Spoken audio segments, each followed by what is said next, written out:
remember our cross-country trip last year. The colossal storm ripped through and our tent blew away. I remember shivering as we toweled off. I never would have asked to get caught in that storm, but I'm sure glad we did.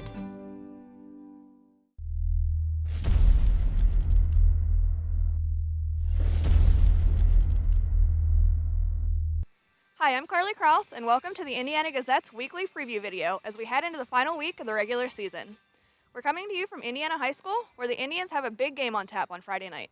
It's all on the line for Indiana in a do-or-die matchup against visiting Greensburg-Salem.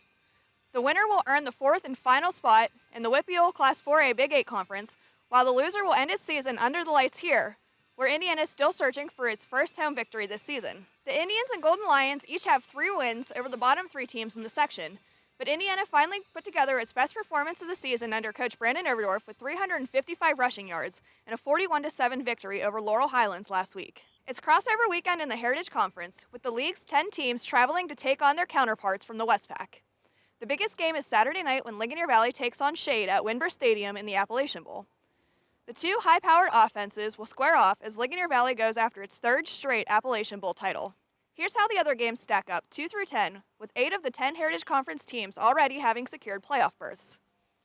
Northern Cambria takes on Portage in a game that likely will determine the top seed in the District 6 Class 1A playoffs.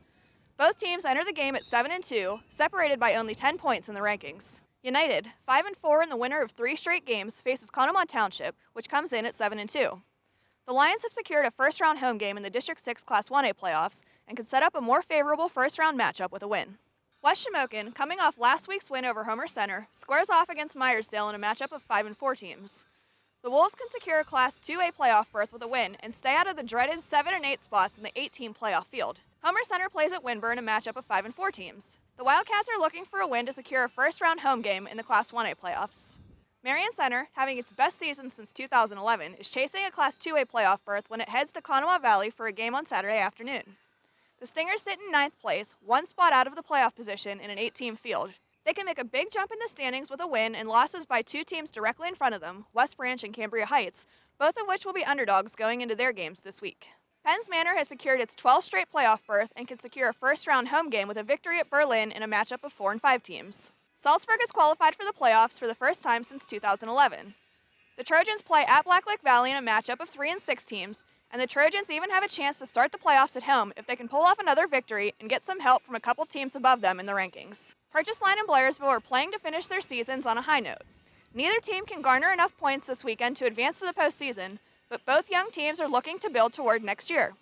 Purchase Line at 2-7 plays at 1-8 Ferndale on Saturday, and Blairsville at 1-8 faces winless North Star on Friday night. In the weekend's only other game, Apollo Ridge closes a trying season against another tough opponent. The Vikings, at 2-7, take on 7-1 Charleroi. 5 of the Vikings' losses have come against teams this season with a combined record of 37-5.